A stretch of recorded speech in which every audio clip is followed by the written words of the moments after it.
Welcome back to the Barrel Talk Podcast. I'm back with another episode breaking down some of the current playoff games that are currently going on in the second round. In this episode, we're going to be breaking down and talking about Cavs, Pistons, Lakers, Thunder, both of those being game ones. And then we'll talk about game twos of Knicks, Sixers, Wolves, Spurs. Starting out with the Cavs, Pistons. Going into the series, two teams coming off of a game seven. I leaned Detroit in this game one. Even though both teams are coming off longer game seven series, I favored kind of just the home team. They're playing at home. Cavs have to come on the road in game one of the series after being the home team in the first round against the Toronto Raptors. But looking at this game, kind of told me a little bit of what I expected into the series. Detroit just being a super more physical team on the perimeter. The difference is from the Pistons' offensive side of things, yes, the Cavs have Mobley and Allen, but they're not as physical of a perimeter defending team as Orlando is, and I think this makes the offense a little bit more open. Duncan Robinson had a really good game. Dennis Jenkins was able to have a good game. Like, it makes it just more room to breathe on the Detroit Pistons for offense. The team that doesn't have that much spacing on the offensive side of the ball has is, and I think Cleveland definitely needs to turn up their defensive pressure. I think that is something that they can take from the Orlando Magic series. They don't have the caliber of defenders on the perimeter that the Orlando Magic can do, but they need to be more physical on the defensive side of the ball. I felt like the Pistons had way too much room to breathe offensively. And while I'm looking at this, James Harden needs to be better for Cleveland. He has to be better. I know he ended up with over 20 points. I have all the stats right here. He had 22. 1 for 7 from 3. A lot of head-scratching plays throughout. He needs to be better. He needs to be a better version of James Harden. I know he has the big old James Harden isn't good in the playoffs, stuff like that. But we've seen him have some good games against Toronto. We've seen him have plenty of good games in the past playoffs. He needs to be better for this team to beat a team like Detroit. He needs to take better care of the basketball. Donovan Mitchell started out the game hot. But I kind of didn't really like in the fourth quarter with like 5 or 6 minutes left to go. Detroit's going on a run and you don't have Donovan Mitchell on the floor. He started out the game hot, really good all throughout the game. Kept it a minute, but you got to have him in and manage those minutes better in the fourth quarter if I'm Kenny Atkinson. But for Detroit, not going to take crazy stock in the game one because the Cavs could easily tie this up to 1-1 tomorrow. But Detroit looked like the more physical team. Looked like they had a little bit more burst to them in this game. The Cavs were making some bonehead plays. I mean, just the turnovers in general. You had 19 turnovers as a team. If you're Cleveland, got to cut those down because you're giving Detroit 31 points off turnovers. That can't happen. 15 fast break points for a slow, grinded out half-court offensive team that struggles to get the ball in the basket on like certain teams. Cleveland's just a different matchup for Detroit because I think somebody like a Star Thompson, his impact is huge in this series because of his defense on Donovan Mitchell and James Harden. But he ended up with 8 boards tonight. Tobias Harris ended up with 8 boards tonight, who's been phenomenal throughout these playoffs, and Jalen Duren ends up with 12. We haven't seen the regular season offensive side of Jalen Duren so far this playoffs, but he's had some tough matchups. Orlando's a tough physical team, and then going up against 2 Twin Towers and Jared Allen and Evan Mobley. Jared Allen got to try to stay out of foul trouble early in this game. He got picked up a couple quick early ones, which led to his minutes being cut short throughout the entirety of the game. But if I'm looking at Cleveland, got to clean up the turnovers. In a game where you lose by 10, you played enough to win the game, so you were right there in certain stretches in the last couple minutes of the game. Got to cut down on the turnovers. You have to. I know Detroit's a great defensive team, but if Cleveland can just clean up some of the bad turnovers and miscues, they're well within this game. And I think getting Detroit to be only at half-court offense and not giving them 15 points in transition would definitely help the Cleveland Cavaliers. But my takeaway is I got to see game 2 tomorrow. It's kind of hard to say. 2 teams coming off game 7s. Detroit's the home team. They were favored to win in game 1. Like, I kind of got to take it with a little bit of a grain of salt until I see game 2 as well. But looking at this, I think Cleveland can clean up a lot of the turnovers. Got to be more physical on the perimeter, and James Harden has to be better. Those 3 things happen. I think Cleveland is in a really good position still because they have the makeup to make it hard on a Detroit Pistons team to score the basketball, but they can't turn the ball over because that's exactly what Detroit wants to do. We'll see what happens in game 2. Now getting on to Lakers Thunder. This is a really good performance by the Lakers to keep it as close as they did. But this is just another testament to how good OKC is. That perimeter defense is smothering. I've never seen a team be as efficient and as good on the defensive side of the ball when it comes to taking out opposing guards on the opposite team. Austin Reeves, I know he's coming off the injury. No show tonight. That's not because Austin Reeves was just like out here doing dumb stuff. It's the OKC defense took him completely out of this game. You got a good game for Marcus Smart. He was really good. He's just been a really good picker for them. Somebody who kind of just got hurt, traded to Memphis. It was about to be out of the league, got sent to Washington. Like, he was about to be out of the league. Marcus Smart is still a very good vet in this league. He is pretty much what he's showing me this playoffs and this season alone with the Lakers is going to extend his career at least another 2 to 3 more seasons. And he's just been so good for them all year, controlling the pace and just being a really good veteran point guard for them. But you're going up against OKC. It's a tough, tall ask to go up against a team has good defensively as OKC. Like, Shai Gilgeous-Alexander didn't even have their best night, and I feel like OKC was in control the entirety of the game. Had a ton of turnovers. He also gave some credit to Marcus Smart post-game, saying that he's just a really good perimeter defender. Some of those turnovers were just Lakers sending two to the ball, JJ Redick scheming this game up. SGA gave the ball away a couple times. I don't expect him to have that high of turnovers in this next game or pretty much throughout the rest of the playoffs, and depending on who they play. But looking at SGA, had 18, 2, and 6. 8 for 15, still shot the ball efficiently, only took 1 3, 2 for 3 from the free throw line. So it wasn't any like crazy foul bait and stuff like that. But did have the 7 turnovers. Definitely got to clean that up. But even with SGA not having his best game, they win by 18. No J-Dub, they win by 18. It's just the makeup that the Thunder are built with. We haven't seen a team this dominant in a very long time, I feel like, since like Golden State with Kevin Durant. But there's more so isn't offense, it's defense, the smothering defense. Like, they can rely on having an off 3-point shooting night because their defense is picking them back up. Like, looking at this game, Chet Holmgren, aggressive. Needed to see that out of Chet Holmgren because I feel like there's times where, like, not so much just like SGA or nothing on offensively because AJ Mitchell has stepped up and played a huge role in the absence of J-Dub. But it's just there's sometimes I feel like Chet is just kind of floating around there on offense. He's not really too much looking to get his own shot or too much worried about getting his own looks because he's obviously just playing within the team, letting the game come to him. But in this game, he was aggressive, 24 points, 12 rebounds, like two made threes. Like, looking at this game, Chet Holmgren was just elite in this game, and he was the difference maker for the OKC Thunder. Their perimeter defense is smothering. I just don't really believe the Lakers have so much of a chance in this series. Even with Luka, I didn't really give them too much of a chance. Just off the notion with, yes, it's Luka, but with how good OKC is against opposing teams' guards, that's kind of where the Lakers' strength is, and OKC is perfectly able to take away the Lakers' strength. And in a series like this with no Luka, they automatically have no chance. They just don't have the offensive firepower to go nip and tuck with OKC all game, and then OKC goes on 8-0 run. They come back, tie the game. OKC, another 8-0 run, and then another 8-0 run, and then a 7-2 run, and then a 10-2 run. Like, they just don't have the offensive firepower to consistently get back in a game if OKC and when OKC goes on these runs. Because in the first half, they kept it close, but it's only a matter of time before OKC goes on that run. They break off 2 fast break layups or something like that. They get in transition. SGA gets to the line or gets a bucket.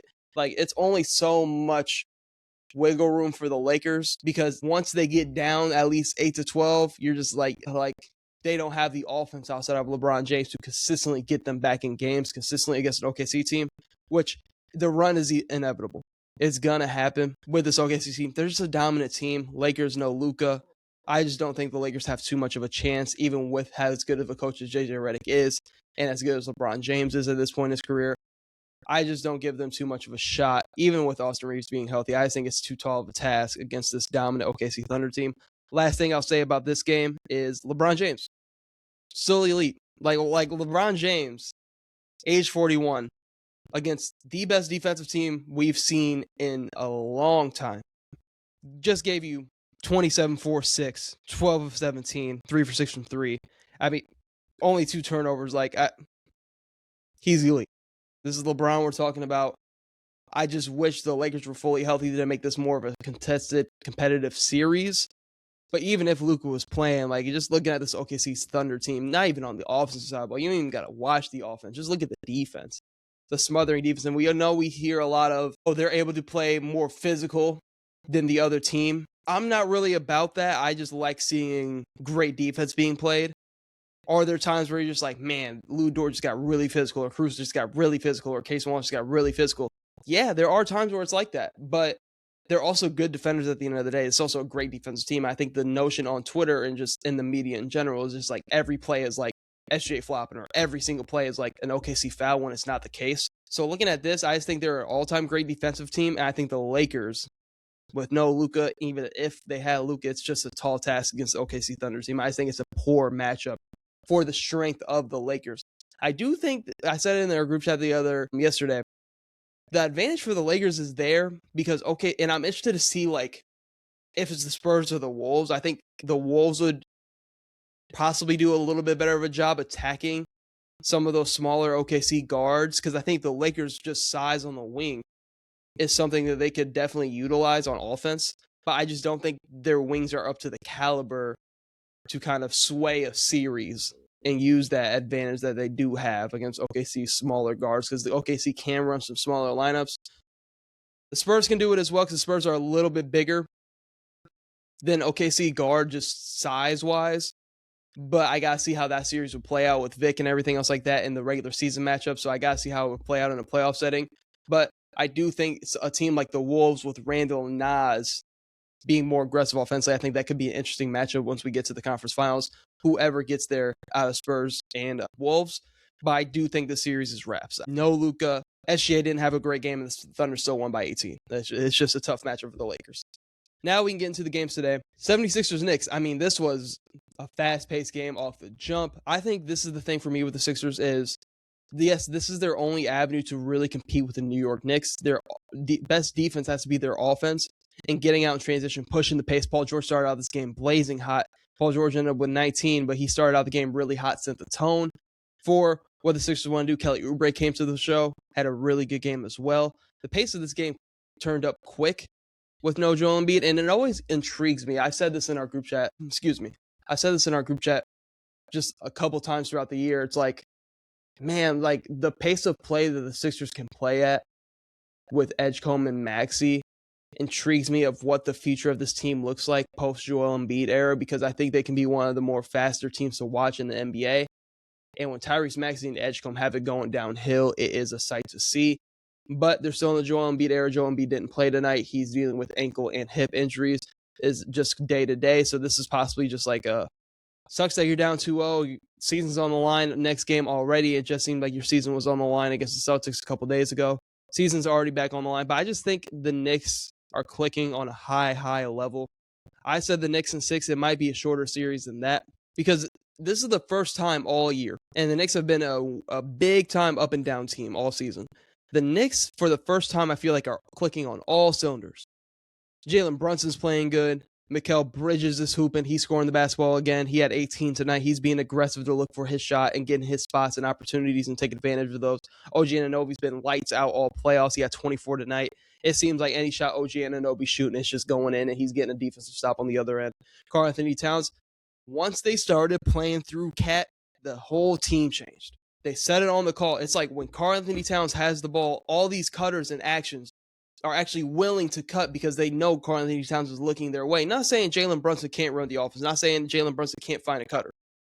But I think the offense flows so much more when you're looking at Karl-Anthony Towns on the elbow, and you got Mikal Bridges with a back cut, and then you're having OG with a flare, and then you're having Jalen Brunson cutting downhill and getting downhill or doing a handoff or something like that. And then it's Jalen Brunson gets the handoff, Cat rolls, somebody has help, somebody rotates backside, and it's OG Anunoby wide open 3. Swing, Mikal Bridges wide open 3. Like, I just think it's way simpler and easier to run the offense through Karl-Anthony Towns and then go to Jalen Brunson late.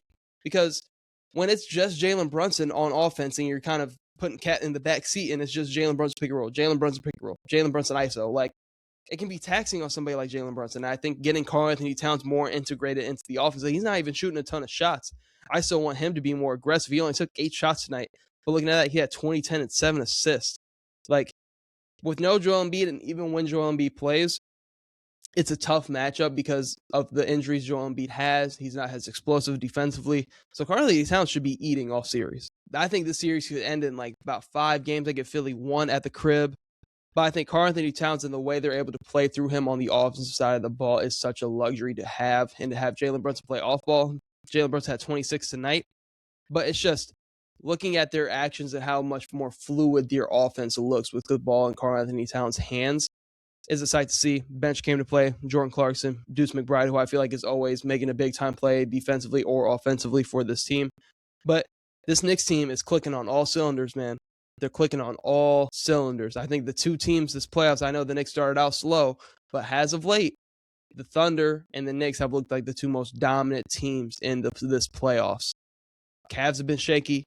Pistons have been shaky. Both those teams got taken 7. Sixers, Joel Embiid's in and out of the lineup, and even with Joel Embiid, it seems like just such a disadvantage with this Knicks team firing on all cylinders.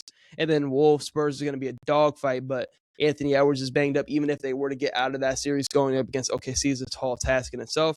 And the Spurs, hate to say it this way, unproven. It's tough to go up against OKC. I know they owned them in the regular season, but we got to see what happens when they match up in the playoffs. If that happens, the Knicks and OKC, it kind of, for me, with how good the Knicks have been playing and how much they've been clicking, it might be a collision course with OKC and the Knicks. At least just what it's looking like from my opinion when I'm watching the games and what teams are looking the most under control, the most dominant, the most polished, the most fluid. Like right now, it's OKC and the Knicks, and I would not hate that finals matchup.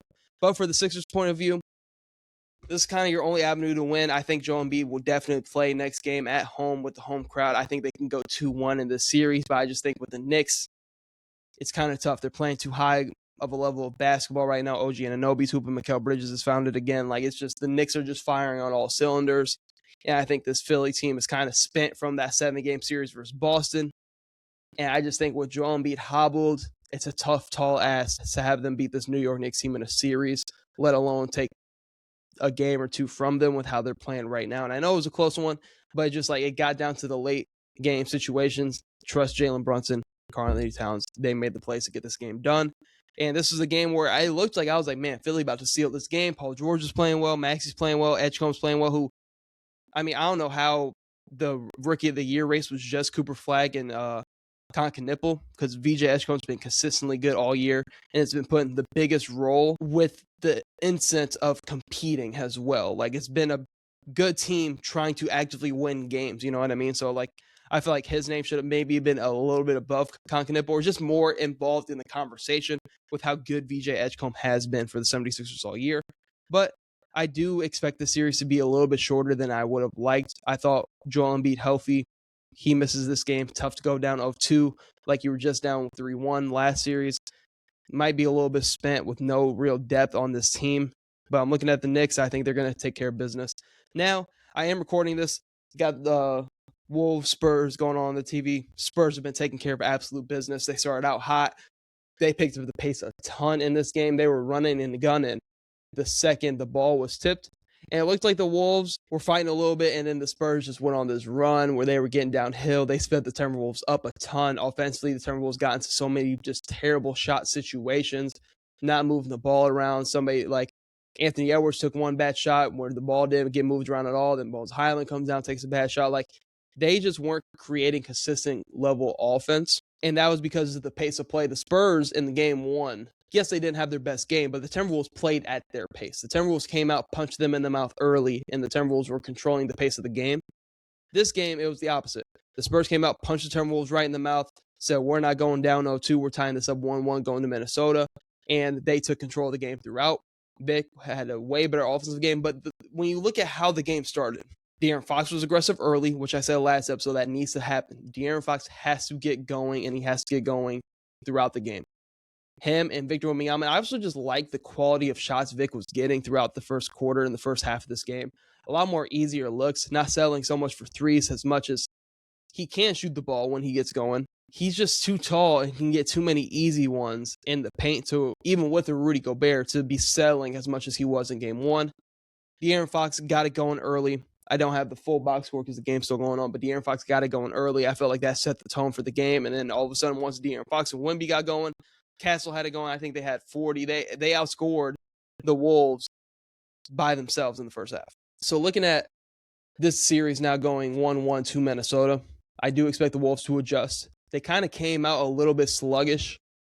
They were kind of playing with the mindset of, we did our job. We already took one, stole one on the road. Now we have home court advantage, which is a dangerous mindset to play with, because looking at this game, if you would have came with the intensity that you had in game one, might have been a little different. But with this being said, with the blowout, more opportunity to rest Anthony Edwards. I think it's time to possibly get him back in the starting lineup a little bit, have him start the game, getting it going, because I feel like once he got in the game tonight, he was pressing, he was forcing a lot of shots. I feel like he could see the Spurs just continuing to gain momentum, and he was trying to force the issue instead of in game one where he let the game come to him a little bit more. Terrence Shannon Jr. has been great, but I think it's time to get Anthony Edwards back in that starting lineup and have Terrence Shannon Jr. come off the bench.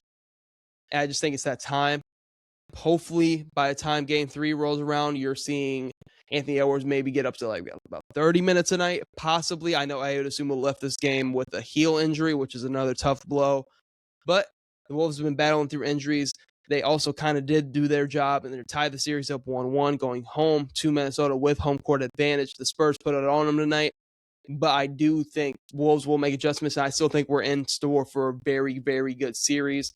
But the Spurs came out, punched them right in the mouth, took care of business early, and I think that's a big reason, like due to De'Aaron Fox playing the way he did, came out aggressive early on, and I think that's something that needs to continue in the series for the Spurs to advance and get to the conference finals. De'Aaron Fox has to be aggressive. Vic has to be very good with his shot selection and then go to the 3-ball, play inside out.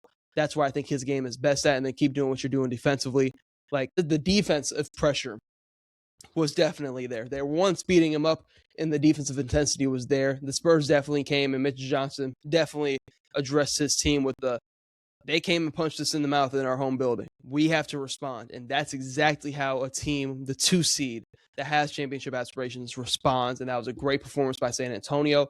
I hope game 3 is way more competitive, which I assume it will be. I think the Target Center is going to be rocking, but I do like the way San Antonio responded in this game and really sped the Timberwolves up. But I also think Timberwolves team battle-tested. They're going to make adjustments. Finch is a good coach. I expect them to be ready to go for game 3, but I do think at the end of the day, Wolves kind of did do their job, still won on the road. Now, Spurs are kind of playing from behind with no home court advantage unless they go and split this series in Minnesota, which can definitely happen. But another great couple of days of playoff basketball. I'll be back with some probably game 4 recaps for this series once it gets tied up once it gets game 5 going to Minnesota. So after game 4, I'll probably be back with another Wolves Spurs breakdown. Depending on how the games go tomorrow. I think it's just a Lakers Thunder tomorrow. I'll be back with some breakdowns for those series as well. But we are in the flow and in the mix of the second round of the NBA playoffs. I feel like we've got nothing but great basketball. These playoffs have been absolutely phenomenal. But that is all I have for you guys in this episode of the Barrel Talk Podcast. Hope you tune in to future episodes.